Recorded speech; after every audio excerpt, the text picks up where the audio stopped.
Hello, creative people. Welcome to Creative Conversations. My name is Hollis Citron, and we are so happy that you have chosen to spend this hour with us. So I am owner and founder of I Am Creative and Express Yourself Publishing, and I am on a mission to expand the definition of creativity beyond a pencil and a paintbrush and empower people, especially adults, to own their voice that come in so many different forms. So this space was created to talk with people with all different jobs, hobbies, and interests, and have conversations about experiences and perspectives, all centered around three questions. 1, how do you define creativity? 2, how do you incorporate it into your life? And 3, why do you think it's important? Then we have a free-flowing conversation, and we see where it goes.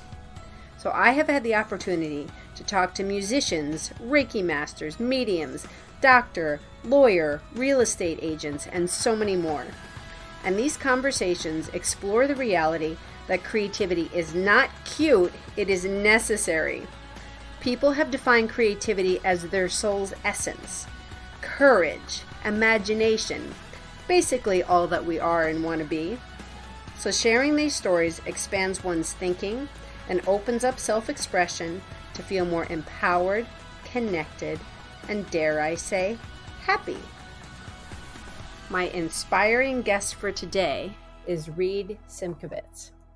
Reid, in 2016, Reid had a vision for the future of shaving.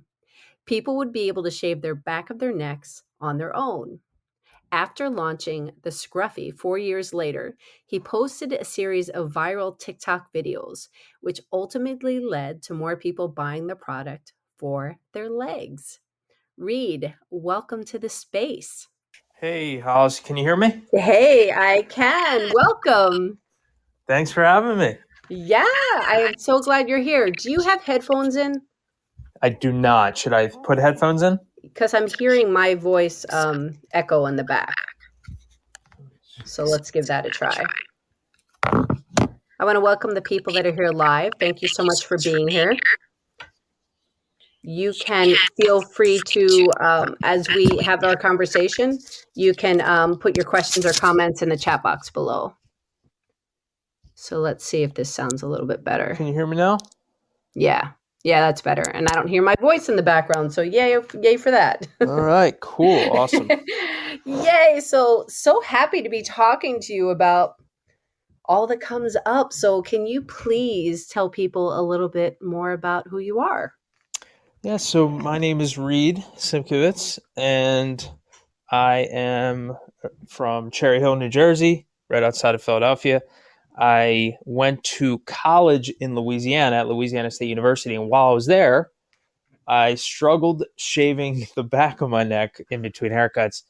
And I couldn't afford to go to the barber all the time, so I made this neck shaver. And then when I launched the product about 4 years later, jumped onto the app TikTok, started making videos. Before you know it, I'm going viral. And then women started suggesting that I put together a leg shave demo. Put together that leg shave demo, went viral, and then we sold far more leg shavers in the process. And so it's been about 5 years since I created the first drawing of the Scruffy, and it's been a wild ride in between, but it's amazing what the product has kind of turned into as soon as, the pivot went from neck shaving to leg shaving, and we're in year 2, officially year 2. So this is what I'm looking forward to talking about. It's like this whole idea of like see a need, fill a need. Like you couldn't shave the back of your neck.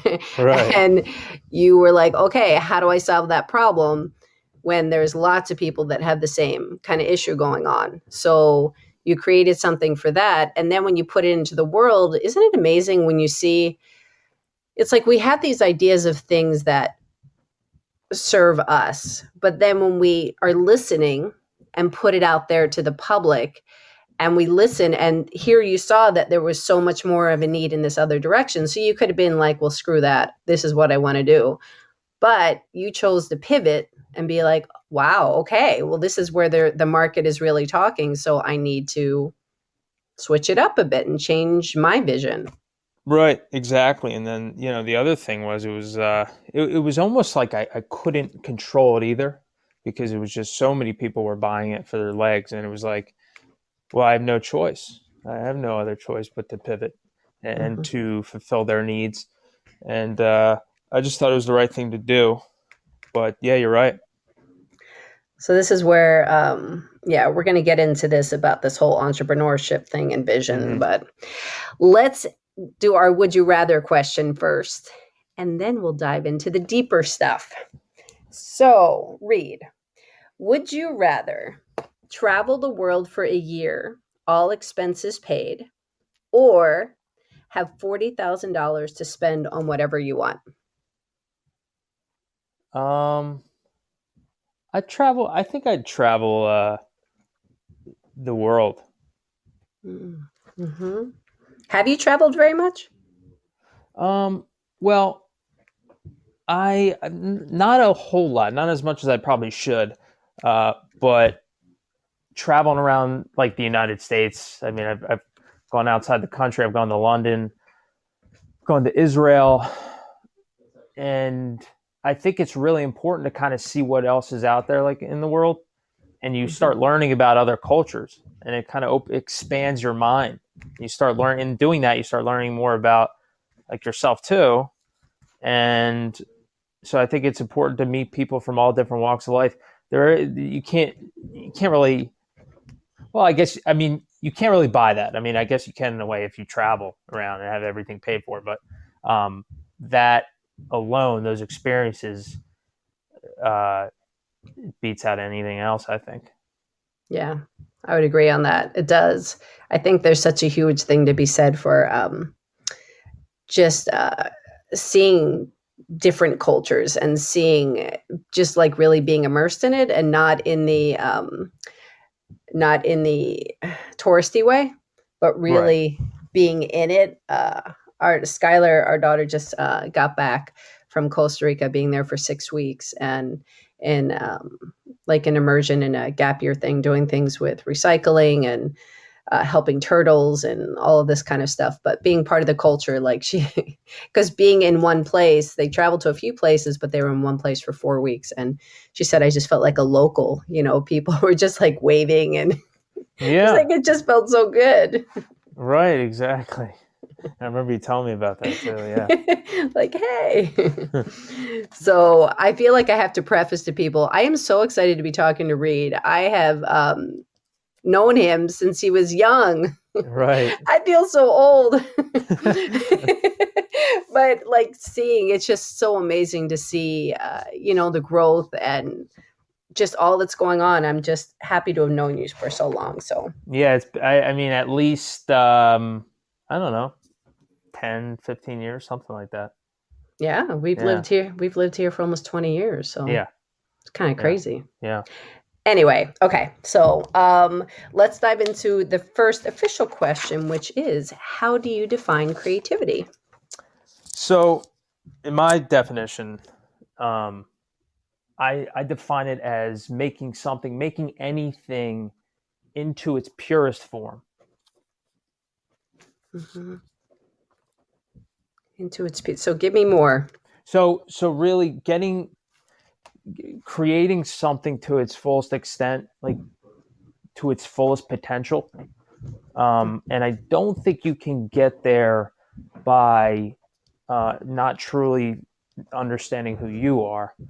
And I think it takes a lot of work to get there, and you got to really dig deep, and you have to isolate yourself, and you have to try to figure out like why you want certain things, like what are your goals, why do you want to create what you want to create, Mm-hmm. and in doing that, that allows you to create to your fullest potential, Mm-hmm. to get to that like purest form you can. So when you say purest form, do you mean like basically, are you meaning like the most simplistic form or like the real true intention, or what Yeah, I think exactly do you mean? the like the true like the truest potential you can get, like um doing something to the full extent, like like, for example, when I work on content for the Scruffy, and and I make videos on TikTok, I do everything in my power to push the boundaries to being how creative can I be, how authentic can I be, how real can I be, how vulnerable can I be, and I'm trying to constantly push those boundaries, and in doing that, it allows me to get to like the best piece of art, the best piece of content, that fullest extent, the purest form of that form. Mm-hmm. Yeah, I mean, I think, and what I'm learning more through practice and understanding is that when you are truly being you, when you're truly being authentic, which is vulnerable, people can connect, they can relate. And when people feel, because it's that whole like trust, people have to like you. They don't always have to like you per se, but there has to be a sense of trust in order for them to purchase from you. Mm-hmm. If they don't trust you, then they won't purchase from you. Exactly. There can be other factors involved, which is product design and all this. They might be like, well, I don't really like Hollis so much, but I do like this product that she offers, so I will purchase that. But there has to be a trust. That's really like, because if they don't, they're just like, oh, I'm just going to go to something else. Because right. And yeah. in doing that, it's more relatable. They can kind of see themselves in you, and that's why it is important. Like, people smell BS from a mile away, right? If you're being fake, or if you're not really being who you are, they as humans, we can somehow sense that. So yeah, that's why I think it's important to always try to be as authentic as it can be. I mean, obviously there's always like a line, but and not sharing everything, not but right. Yeah. Yeah. So so before we dive more into that, I want to hear more about your journey to this. So you went to school, and what did you study in school? So I studied general business, and I had a minor in personal investing. You had to pick a minor, so I picked investing. So I thought I was going to work on Wall Street, but that did not work. So that's why I picked the personal investing part. Did you do Wall Street? I interned for a couple financial firms, and it wasn't. I liked the idea of it, I guess, at the time, more than than the actual work. I realized it just wasn't fun. It just wasn't very fulfilling, and cold calling different places and working in the industry, it's just like it wasn't really for me. And I think I ultimately always wanted to have, like, in the back of my head, I always wanted to create my own thing, do my own thing, and try to do something a lot more valuable to society.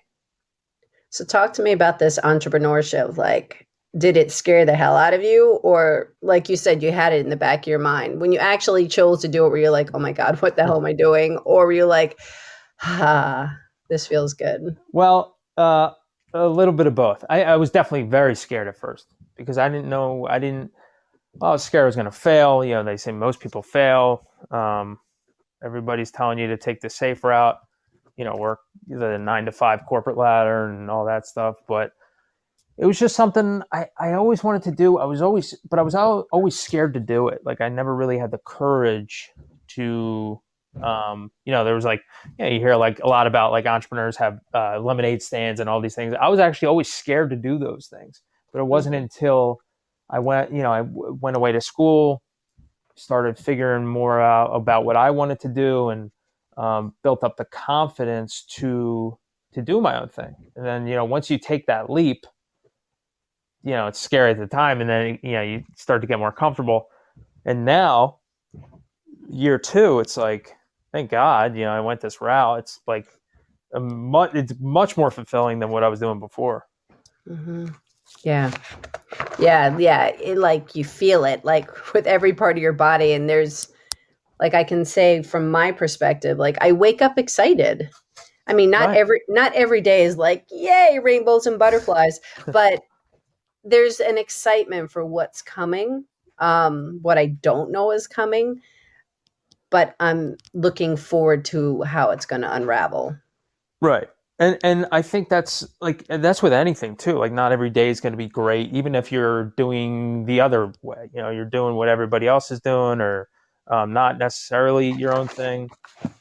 You're never going to have like a perfect day every day. I think that's just part of life. So um, it for me, doing this far beats out anything.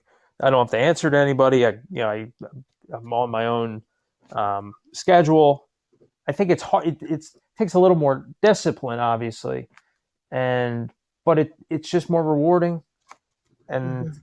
the highs are really high, and the lows can be really low. But um, it definitely beats cold calling. That's for sure. Yes, yes, I can totally relate to that. I had a job when we lived in New York. I had a job where, oh my God, I had to sell tickets and to like these Broadway shows. And we had lists of people that we would call, and just was not a happy It's place. brutal.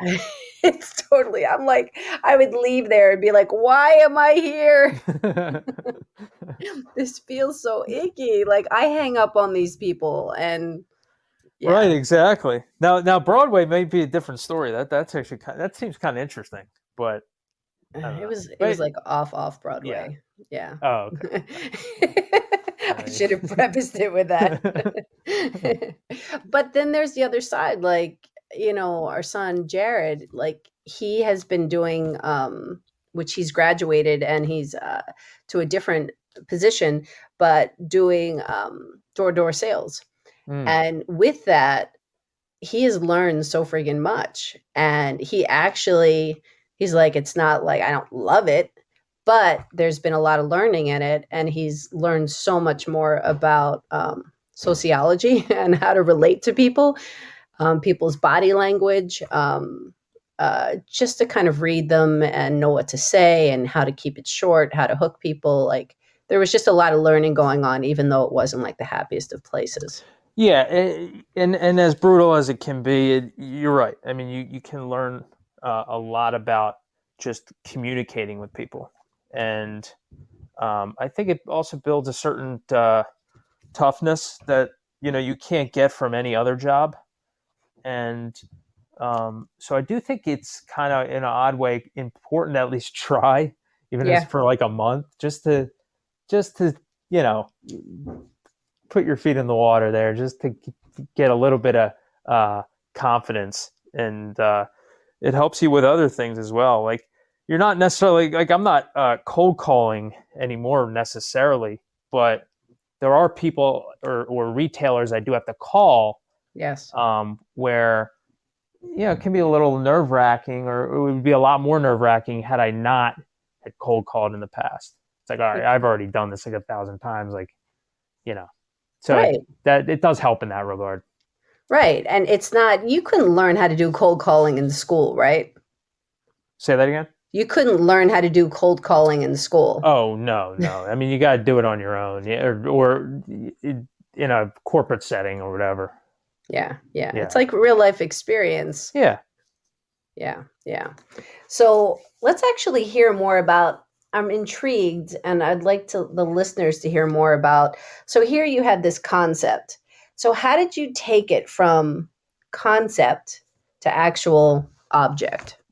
Well, I first drew up the drawing. The idea came to me, and I was supposed to be doing homework, and the idea came to me.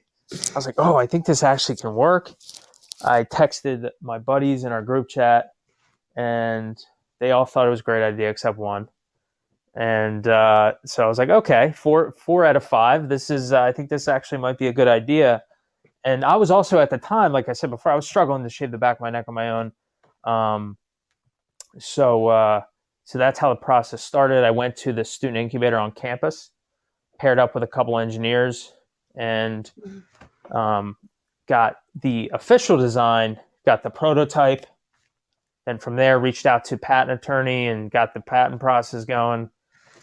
Reached out to a manufacturer, got that process going, and it took about 4 years, a little over 4 years, from concept to launching it.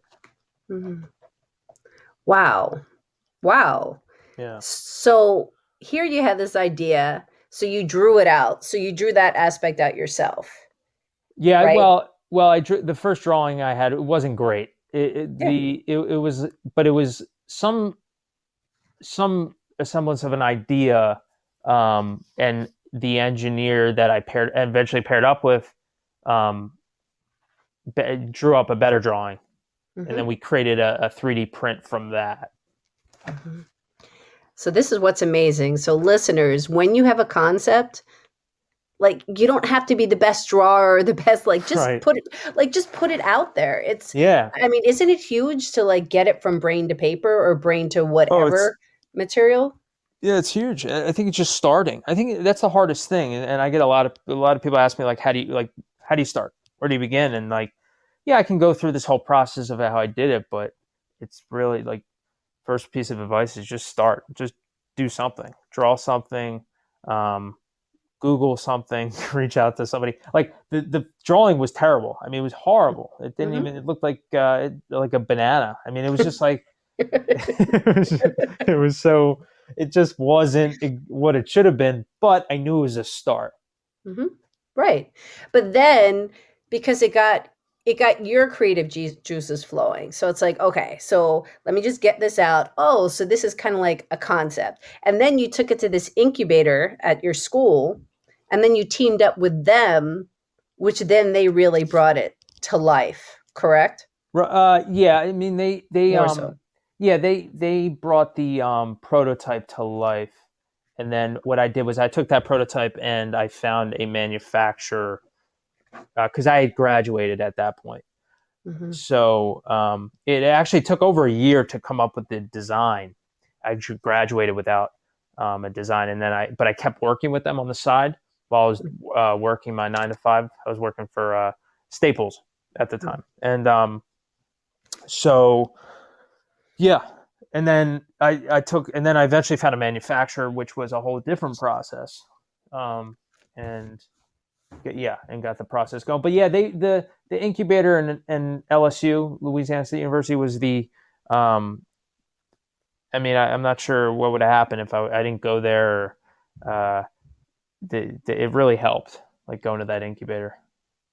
And going through the process of a patent, is it a complicated process?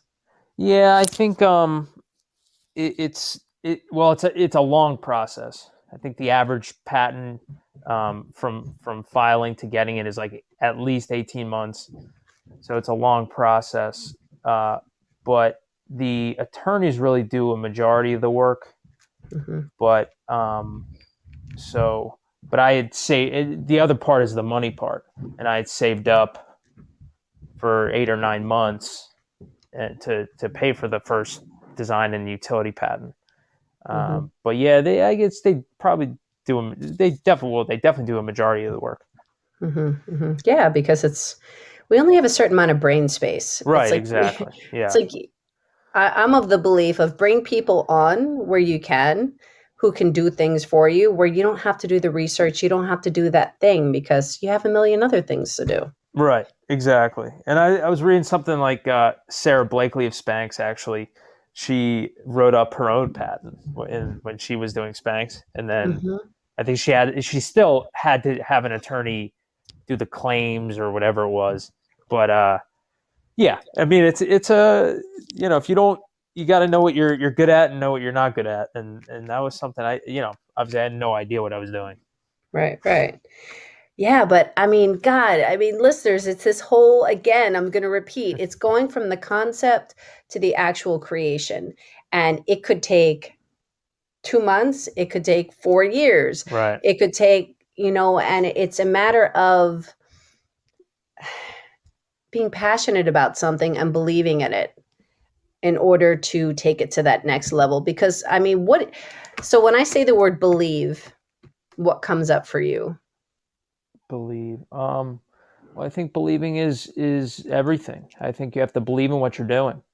And I think it's hardest when you're just beginning, and because you don't know if it's going to work. But if you believe in whatever you're doing, and you believe in, as long as you're doing whatever, what you're supposed to be doing, every day, or all the tasks that you should be doing.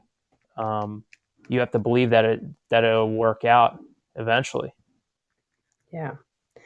Yeah, I have to say it's kind of like, and I'm really starting to understand it more, to really hold a vision and hold the feeling. So kind of hold the visual and hold the feeling. And if I have trouble with the visual, then it's holding that feeling and that belief Hmm. that it will, whatever it is, whatever the goal is, that it will be.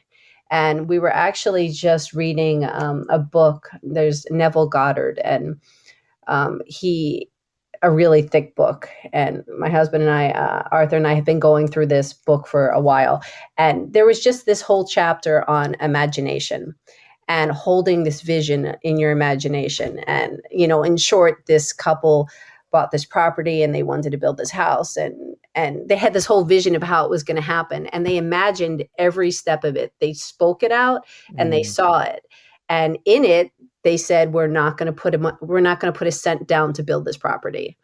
And long story short, this contractor came forward and was actually coming at them saying, I have this space, I can offer you this. Anyway, they didn't pay a dime. The contractor actually did it and said, I believe in this so much. I found somebody to back it. And the deal is that you'll pay me once you get people into the space. Now, did they and they thought of this before and they drew it up? They drew it up. They imagined themselves walking through it. They Hmm. imagined people. They imagined exactly what it would look like. They imagined renters, tenants in the space saying how much they love the space. They imagined all the aspects of it. And it took about a year for it to come to fruition, but it did. And people could be like, oh, that's so woo-woo, like, ooh. Yeah. But there's something to be said for envisioning something.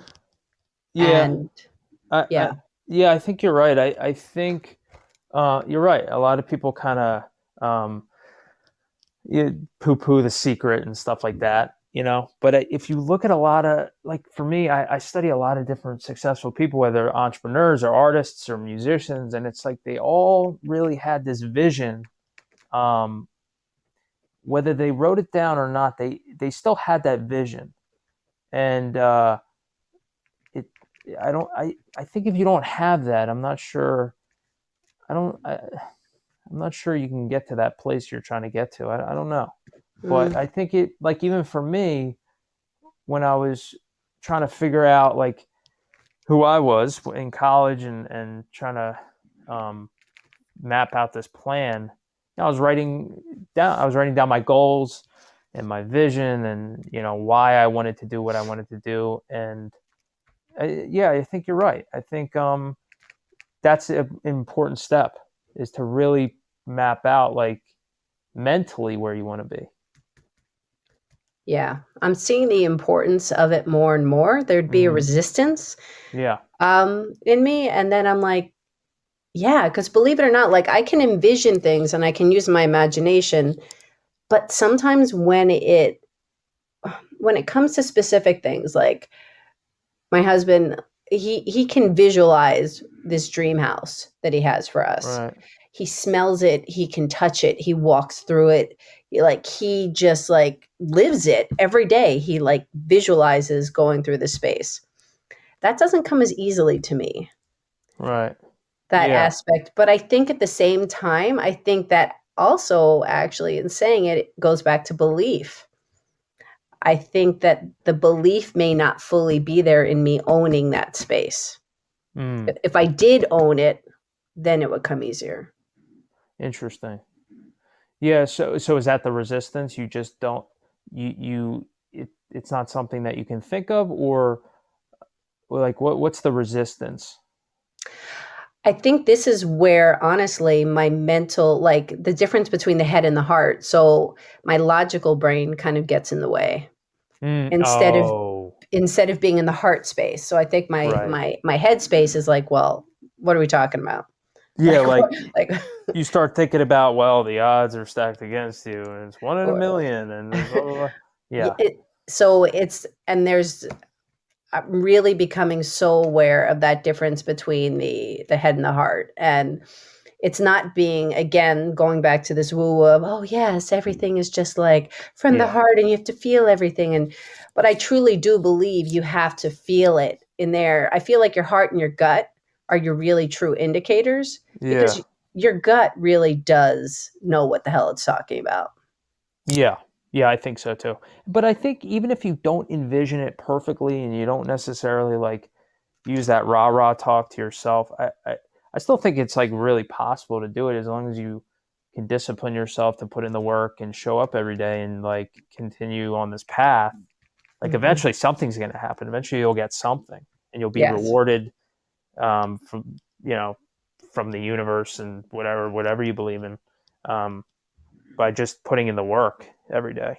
Yes. Taking Yeah, action. yeah. Yeah, yeah, yeah. Okay. So talk to me more about so how do you incorporate, we've talked a lot about what you do for your business and that vision, but how do you incorporate more creativity into your own life? Well, I think when I'm creating content, like I was saying before, I'm always constantly trying to push the boundaries and really try to be as vulnerable as I can, and as authentic as I can, like I was saying before.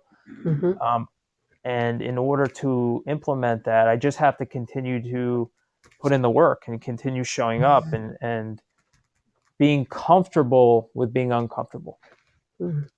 And so yeah, I think it's tough at times. It can be hard at times, obviously, Yeah. but I think you can't, like, you have to continue to do that, or you won't grow, or you won't go to the next level. Yes. You definitely have to be uncomfortable. Yeah, It's otherwise you're just like everything. If everything is comfortable, then it's like, okay, I know this. I know what this looks like. I know what right. it feels like. I can do this. When we enter that zone of I have no freaking clue of what this is going to feel like, and am I good enough and all those other things, that's often where people put on the brakes and are like, eh. And you mix that with how many followers you have, and whether it's Mm, thousands or hundreds of thousands or millions, like that can be it's not easy, right? You're showing yourself, your true self, to the world, and you're hoping people like you still after you doing all this. It's really difficult. That's why I admire people that can do that, that are like, I was thinking about this the other day, just in a social media sense, in a TikTok sense. I've noticed that these TikTokers with like 5 million, 10 million followers, like, it's obvious that they're doing all of that. They're like super authentic, and they're being vulnerable, and they're just doing what they want to do. And it's so clear through the screen, and they're comfortable with it. And I just find it so fascinating, because mhm. the goal is to get to that point. For in whatever you're doing, right? Right, in whatever you're doing, whether you're a musician or an artist, a painter, whatever it is. Yeah, And in like just living, like to right. actually be off, like yourself, or be authentic, Yeah, and not try and fit into a mold, then that's kind of like what we want, right. right? Yeah, yeah. Well, tell me more about these TikTok videos. Like, what are you doing for them? I honestly, I have to check them out. I have to admit, I haven't seen. Yeah. So basically, so when I first went viral in August of 2020, it was a skit. Like, I did, like, basically, I was the the person selling the scruffy, and then I was like the customer, and I just kept going back and forth with myself. I was wearing like Mhm. different outfits, and that's so I'll do skits like that. I'll do product demos. The product demos usually go crazy viral. Like, I've had a leg shape demo hit 22 million views and 19 million views, and Wow. yeah. So and then I'll do Q&As and just certain things like that, trying to be as creative as possible, really. And yeah, and at the time when I jumped on, there were businesses on there, but there weren't a whole lot of businesses. It was more of like a dancing app for kids with some businesses on there. So yeah, I mean, it's just trying to be as creative as possible and not necessarily doing what all the other accounts are doing. And now there's a ton of businesses now, like a bunch of businesses are on there now. So it's like really kind of just sticking to your niche and doing the best at, your own content. But yeah, skits, product demos, Q&As, those are like the main things I do. Do you do a lot of research of polls or things to kind of find out what people are wanting or needing, or how are you getting that? No, I've done that once or twice in the very, very beginning because the incubator at LSU wanted to see some sort of like marketing research thing. So that was the only time I really did it. But I just see from from the comment section to DMs I get, direct messages, sales. I mean, I just kind of just base it off of all that. I get feedback and from customers, and that's. But as far as like research goes, I don't really do that. Well, what's perfect is you're living it. I mean, when you're getting like when it's going viral at like 19 million views and all of that, and purchases, you're getting customer feedback, and you're seeing right there is the proof in the pudding. You there? Can you hear me? Oh, yeah. Yeah. I don't know if you got a call. No, okay. I think I should be good now. I don't know what happened there. Yeah, I don't know. But okay, so you told me a little bit about the creativity within your business, basically. So how about you more of like Reid? Like what are ways that you incorporate it in? Also, do you like music? Do you like exercise? Yeah. Yeah, that's one way of like, so I'm training for the Philly Marathon right now. Oh, wow. Yeah. And in doing these training sessions and doing these running sessions, and running has always helped kind of piece together mentally of, if I'm planning out anything or stuff like that. But that's one way of implementing different things I want to do is like on those running sessions, I'm planning out stuff. I don't know if that's what you're asking. But, well, yeah, because it's just like how you incorporate into your life. And I think that's a perfect example is as you're doing this physical thing for yourself, which is something that you enjoy, that's when you get these downloads for ideas and concepts. Yeah, and I think doing stuff that's physically difficult helps a lot. Like, and it not only makes you a stronger person physically, but mentally it can also shape you as well. Like there's this quote that I forget who it was. I think it was like, actually I don't remember, but he says, how you do anything is how you do anything is how you do everything. And so doing a hard thing like that carries over to other things, like carries over to the content I'm doing, and it disciplines me more in other areas too. So I think that helps. I think reading, doing different mental challenges too, like reading a certain amount of books every year, and that also helps too.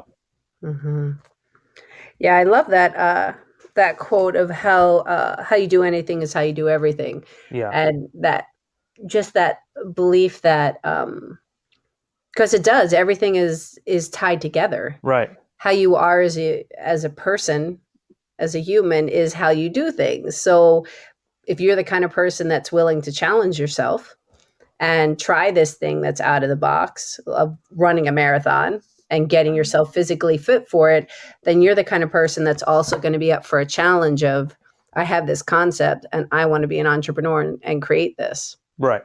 Yeah. I think like even stuff as simple as like doing the dishes, making your bed, like just doing these small little things, and it carries over to your day to day. Like when you make your bed in the morning, when you do everything you're supposed to be doing, and it kind of just, it's like a domino effect. And you're like, oh, I had a nice productive day, and you feel better and you just do better. Can you tell my kids that?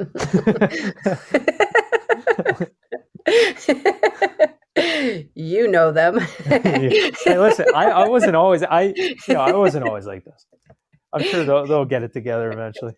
So, but it's a good point to make because we grow and we Right. mature. Exactly. Yeah. And yeah, Skylar's always, she's the 18-year-old. She's always kicking me out of a room.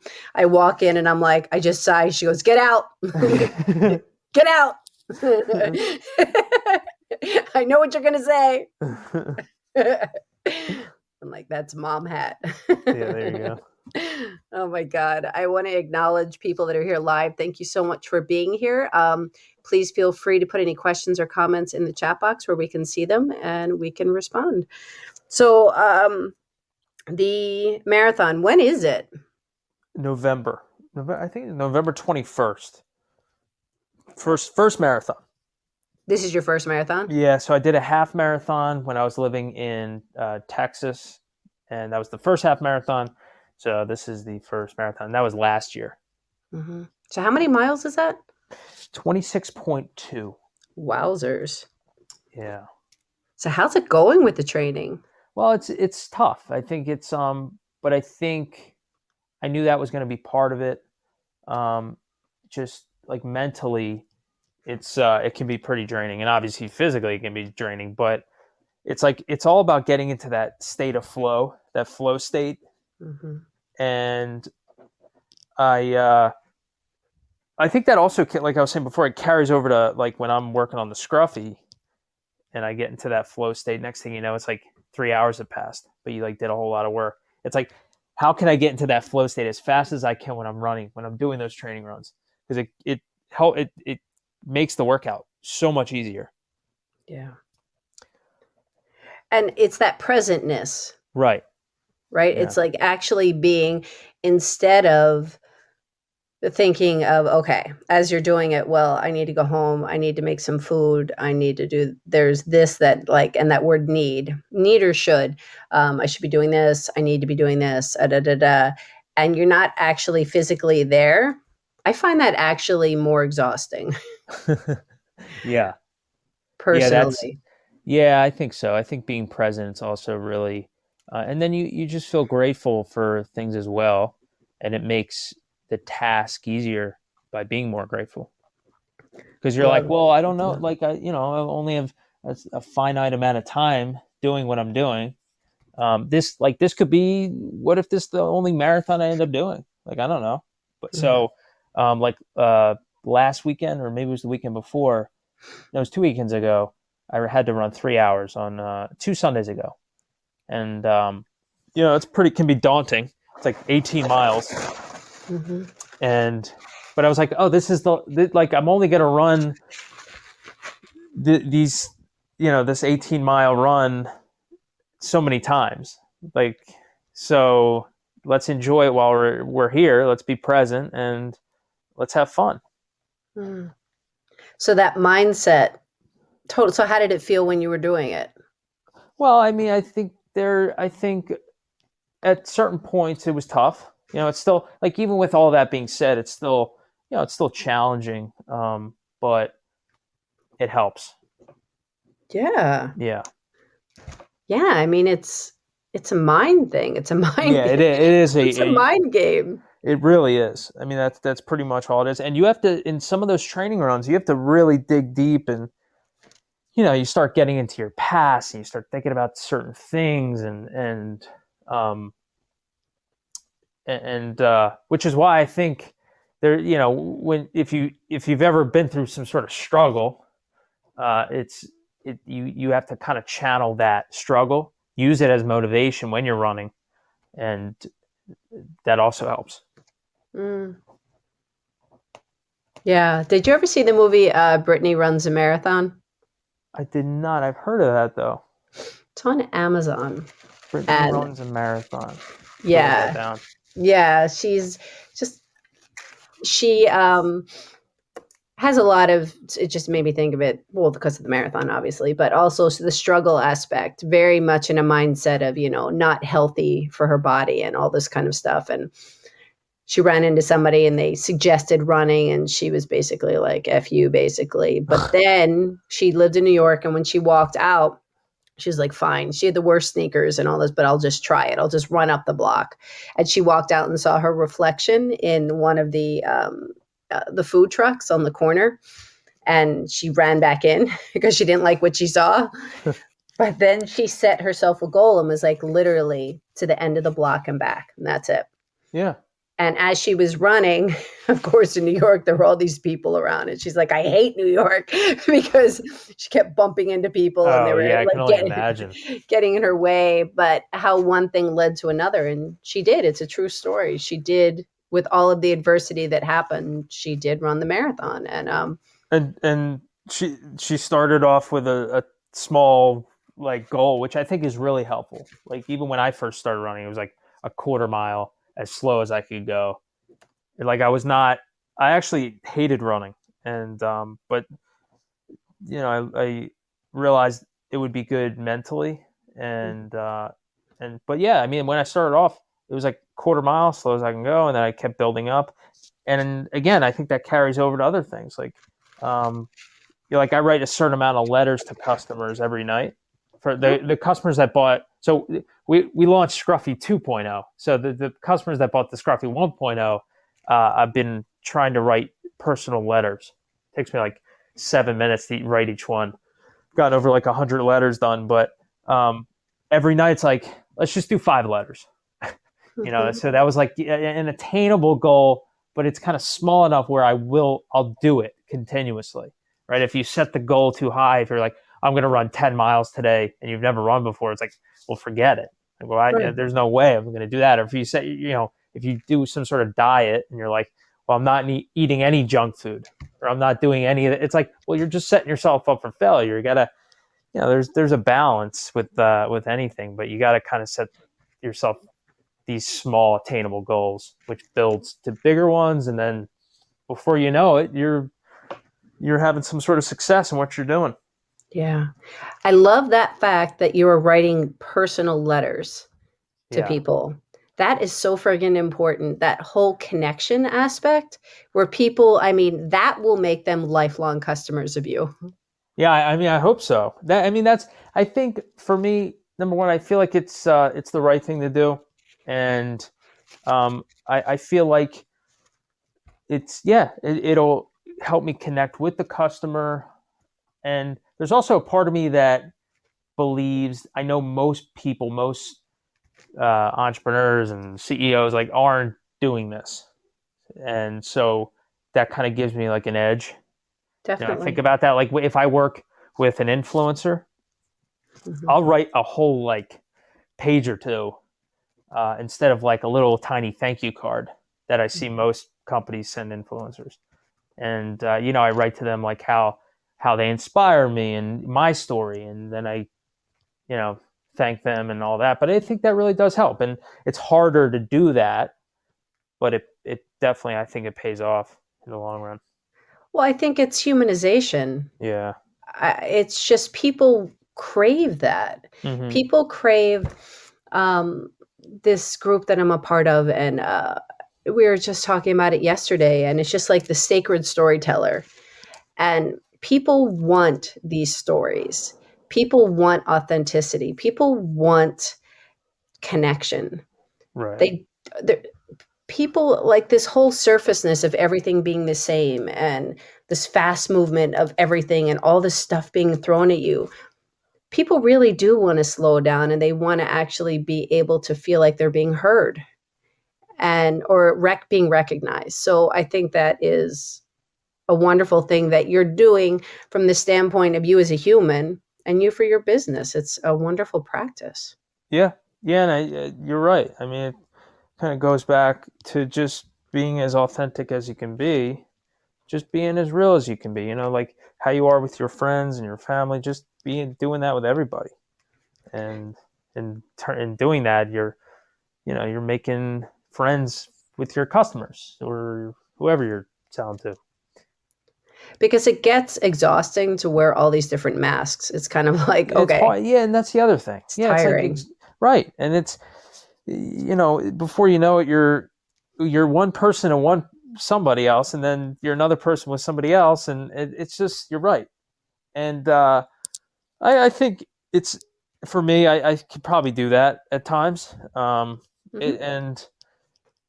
you know, I have this one friend who uh, is he's a doctor, but he is himself with it doesn't matter who he's talking to, and I envy that.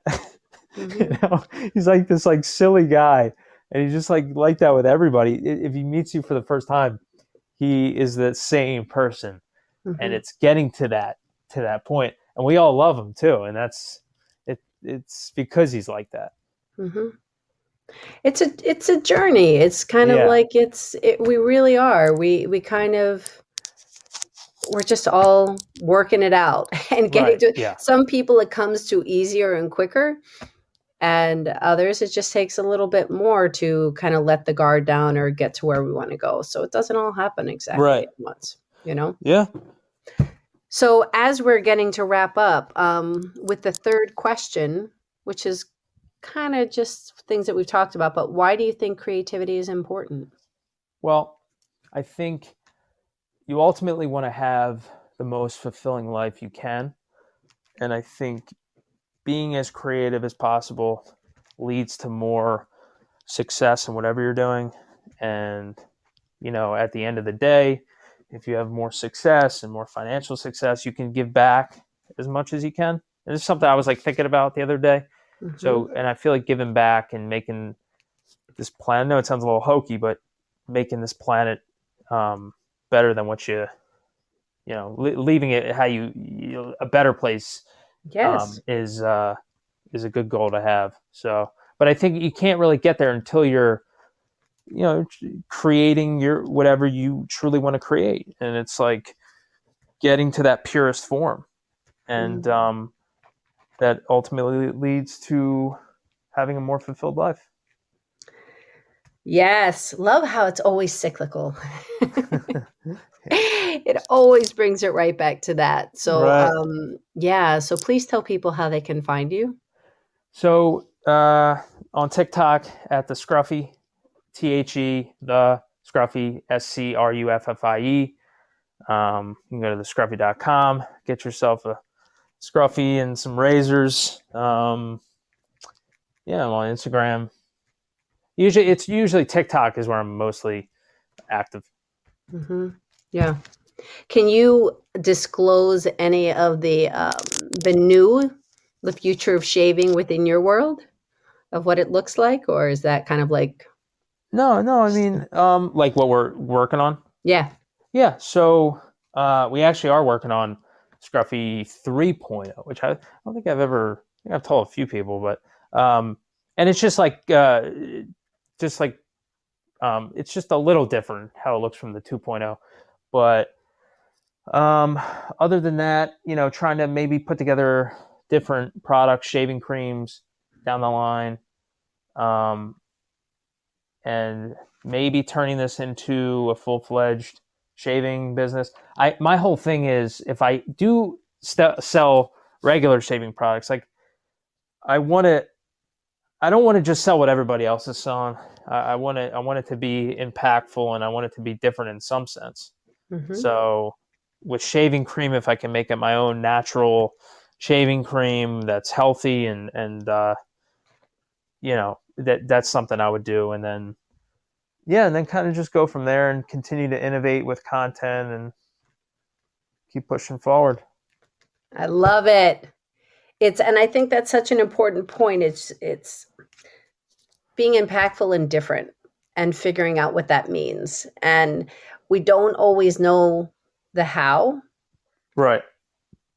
It's just this connection with people that you trust. Because you've built this, you've come this far. Yeah. So there are all these people that are cheering you on and supporting you, and it's not like you're just alone in this venture anymore. You've gotten pretty far in a short period of time. Yeah, I mean, you're right. I mean, it's like you're alone, but you're not alone, because you get all this support, and that definitely helps. It really does. Yeah. Because in those dark moments, you're like, you got some doubt, right? Everybody's got some doubt, and it helps when you hear a customer say, "Oh, I love the scruffy," or whatever the comment is. You're like, okay, and then it pushes you forward, and it just keeps it alive. Somebody that I interviewed recently, she said, which is such a great idea, that she takes any kind of kind words that people have said about what she does, her artwork or whatever it is, and she does a screenshot and she writes it and saves it in a place. So when she gets into that feeling, she can look to it to then be as a reminder. Yeah, that's a good idea. Definitely. I'm like, wow, simple and brilliant. Yeah. Because we all have those dips, like in whatever we do, but especially as entrepreneurs, we have a dip in, is this the right thing? And we need to be reminded. Yeah, I think so. And I when people say they don't have any doubts, or I was listening to this interview of this entrepreneur, and he was talking about how he's like, oh no, I didn't have any doubts, or I've always known it was going to be successful. I'm like, all right, come on. Like, I know you've had some doubts. Like, right. I know there was something in there. Right. There has to be. It's just part of the process. Right. You're a human. You're not a robot. Like, oh my gosh, Reid, it has been so great talking to you. Seriously. Thank you so much for taking this hour. It's really great. This was great, Hollis. Thank you for having me on. Yeah. So happy. And to all those that are here live, thank you so much. And those catching the replay, this space is all about inspiring each other, connecting, and sharing stories. So please follow, and share. I feel like we've always needed this, but I believe that we truly need it now more than ever. Connection, and to lift each other up. So I wish you a good morning, a good afternoon, a good evening, wherever you are in this world. And we'll be talking to you again soon. Goodbye, everybody. Feeling inspired? There are so many ways to do things for you, to get yourself moving, to get your creative juices flowing, and to have fun. Check out I Am Creative and Express Yourself Publishing. Go to iamcreativephilly.com, iamcreativephilly, PHILLY.com, and check out the experiential kits. Check out Creative Shui, which is all about creative inspiration and guidance. And for Express Yourself Publishing, there's so many multi-author book opportunities. So I would love to chat with you so much. Everybody's creative. Everybody has a voice. Everybody has an expression. And I can't wait to meet you. Thank you so much for taking this hour to listen to our stories and share the energy. And I wish you a wonderful morning, afternoon, evening, wherever you are in this world. Bye, everybody.